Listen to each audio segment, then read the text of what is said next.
Bharatiya Janata party Kisan Morcha సందర్భంగా వారి యొక్క ఆధ్వర్యంలో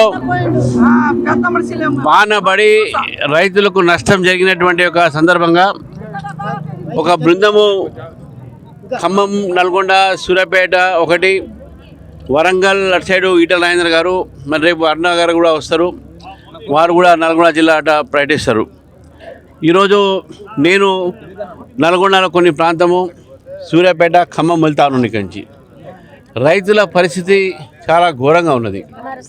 ఈరోజు ఇక్కడ వారు పంట పండిన తర్వాత ఐకేపీ కేంద్రాల్లో ధాన్యం అమ్మటానికి పెడితే 15 రోజుల నుంచి పెడితే వారి కొనేటోళ్ళు లేరు, లిఫ్ట్ చేసేటోళ్ళు లేరు.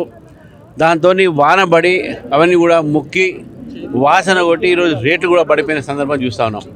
కొనే పరిస్థితి లేదు. పంటలు కూడా చూసాం మేము. దాదాపు రైతు సగం పంట కోసి ఈరోజు అమ్మడానికి పెడుతున్నాడు, సగం పంట తర్వాత కోసం పెట్టుకున్నాడు.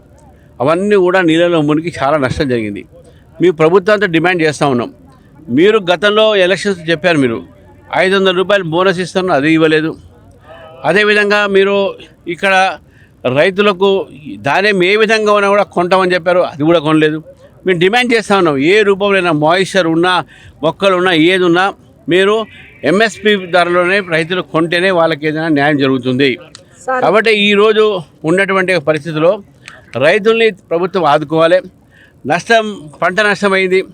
కేవలం 10,000తో చేతిలో దూచుకోవడం కాదు, వారి యొక్క మొత్తం అసెస్మెంట్ చేసిన తర్వాత వారి నష్టపరిహారం కూడా పెంచాల్సిందిగా భారతీయ జనతా పార్టీ డిమాండ్ చేస్తూ ఉంది.